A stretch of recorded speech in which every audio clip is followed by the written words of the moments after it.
Hello बच्चों, welcome to the session. I hope you all are fit and fine. आज का हमारा विषय है मात्रा परिचय। आज की कक्षा में हम जानेंगे मात्राओं के बारे में। आपने बच्चों स्वर और व्यंजन दोनों ही पढ़े हैं। आपको पता है स्वरों का इस्तेमाल मात्राओं के लिए किया जाता है। हिंदी में हमारे 11 स्वर होते हैं और इन्हीं 11 स्वरों का हम मात्राओं में इस्तेमाल करते हैं। मात्राओं के इस्तेमाल से हम बहुत सारे शब्द बना सकते हैं। मात्राओं का इस्तेमाल अलग अलग तरीके से किया जाता है और मात्राओं के अलग अलग चिन्ह होते हैं। चिन्ह मतलब बनाने का तरीका, निशान। हर मात्रा का अपना एक तरीका होता है किस प्रकार उसे बनाया जाए। आइए मात्राओं का परिचय करते हैं और कक्षा को शुरू करते हैं। पहला स्वर होता है हमारा अ। पहला स्वर होता है हमारा अ। अ हर व्यंजन के साथ पहले से जुड़ा होता है। हर व्यंजन के साथ अ पहले से ही जुड़ा होता है। यहाँ आप देखेंगे स्वर, यहाँ आप देखेंगे मात्राएं और यहाँ मात्राओं से लगे कुछ व्यंजन। व्यंजनों के साथ हम मात्राओं का इस्तेमाल करते हैं। व्यंजनों के साथ हम इन स्वरों की मात्राएं लगाते हैं। आइए समझते हैं। अ की कोई मात्रा नहीं होती। अ की कोई मात्रा नहीं होती क्योंकि वह पहले से व्यंजनों के साथ जुड़ा होता है।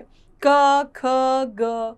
आप कोई भी व्यंजन बोले उसके अंत में आपको अ का स्वर जरूर सुनाई देगा। क, ख, ग, घ। सभी व्यंजनों में अ का उच्चारण पहले से होता है। अ के बाद आता है हमारा स्वर आ। अ के बाद जो अगला स्वर होता है वह होता है आ। आ की मात्रा। आ की मात्रा इस प्रकार होती है। आ की मात्रा इस प्रकार होती है। आ की मात्रा एक सीधी रेखा के रूप में होती है और व्यंजनों के बाद लगाई जाती है। आ की मात्रा कब लगाई जाती है? व्यंजनों के बाद लगाई जाती है। किसी भी व्यंजन के साथ जब आ की मात्रा को जोड़ा जाता है तब उसका उच्चारण होता है क आ का, ख आ खा, ग आ गा, घ आ घा, च आ चा, छ आ छा। आप देख सकते हैं सभी व्यंजनों में आ की मात्रा वर्ण के बाद लगाई गई, व्यंजन के बाद लगाई गई, इस प्रकार सीधी रेखा के रूप में। और इसका उच्चारण आ की तरह ही होता है आ। क आ का, ग आ गा। आ के बाद जो हमारा तीसरा स्वर होता है वह होता है ई। ई छोटी, छोटी ई से इमली। छोटी ई की मात्रा इस प्रकार होती है। यह है छोटी ई की मात्रा। छोटी ई की मात्रा व्यंजन से पहले लगाई जाती है। छोटी ई की मात्रा व्यंजन से पहले लगाई जाती है और इसका उच्चारण भी धीमा होता है ई। इसका उच्चारण होता है ई। आप देख सकते हैं क के साथ छोटी ई की मात्रा का है की। ख के साथ छोटी ई की मात्रा जब लगी होगी तो होगा उच्चारण खी। ग ई गी, घ ई घी, च ई ची, छ ई छी। सभी शब्दों में छोटी ई की मात्रा इस तरफ लगाई गई है, व्यंजन से पहले लगाई गई है। हम पहले व्यंजन बोलते हैं, उसके बाद उसकी मात्रा का उच्चारण करते हैं। छोटी ई की मात्रा के बाद आता है बड़ी ई की मात्रा। बड़ी ई की मात्रा इस प्रकार होती है। बड़ी ई की मात्रा व्यंजन के बाद लगाई जाती है। बड़ी ई की मात्रा व्यंजन के बाद लगाई जाती है, आ की मात्रा की तरह ही इस तरफ। इसका उच्चारण लंबा होता है। छोटी ई की मात्रा का उच्चारण छोटा होता है और बड़ी ई की मात्रा का उच्चारण लंबा होता है। क ई की, ख ई खी, ग ई गी, घ ई घी, च ई ची, छ ई छी।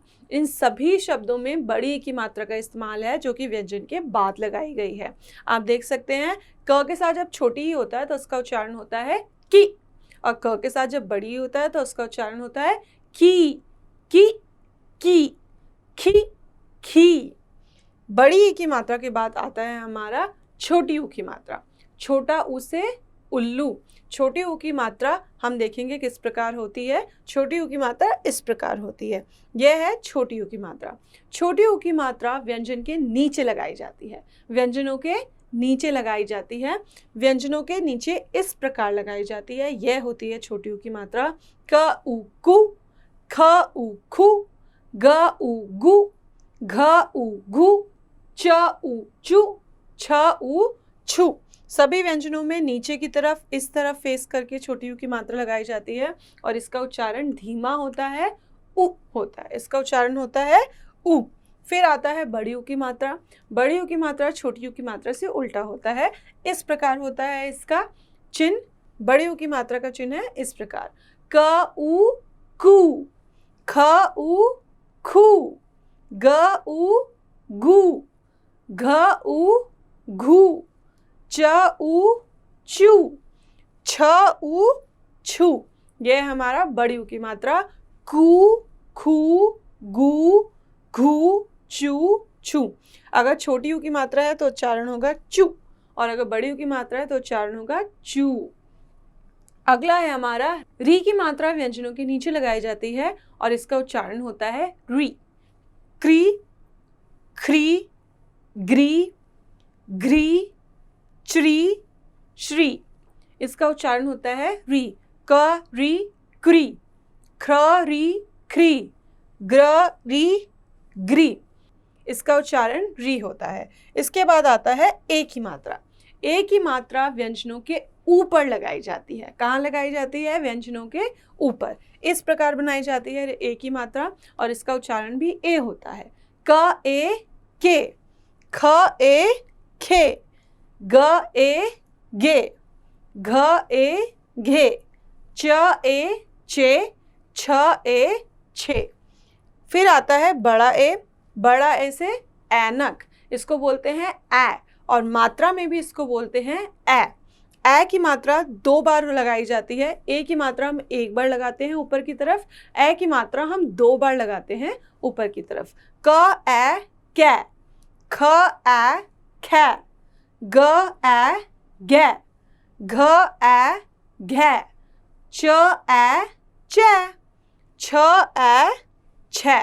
यह है बड़े की मात्रा जो कि 2 बार लगाई जाती है किसी भी व्यंजन के ऊपर और इसका उच्चारण होता है ऐ। इसका उच्चारण होता है ऐ।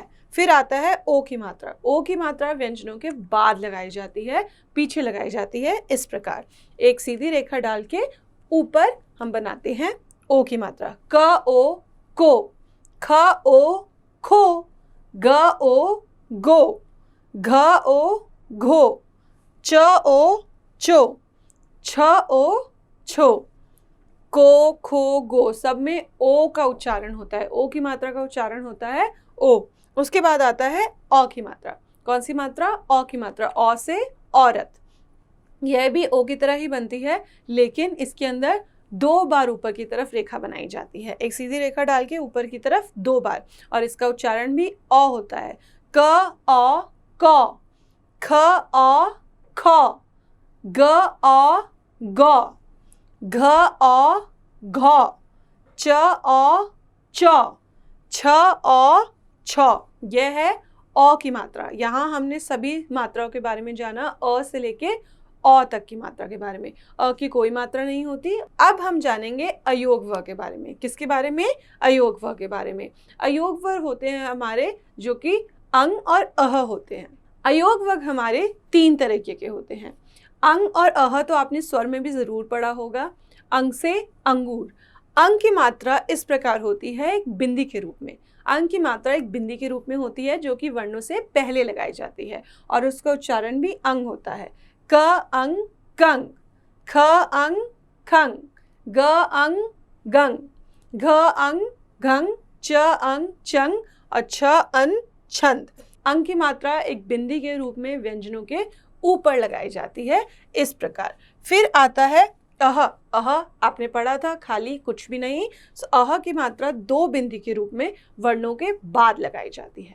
व्यंजनों के बाद लगाई जाती है 2 बिंदी के रूप में।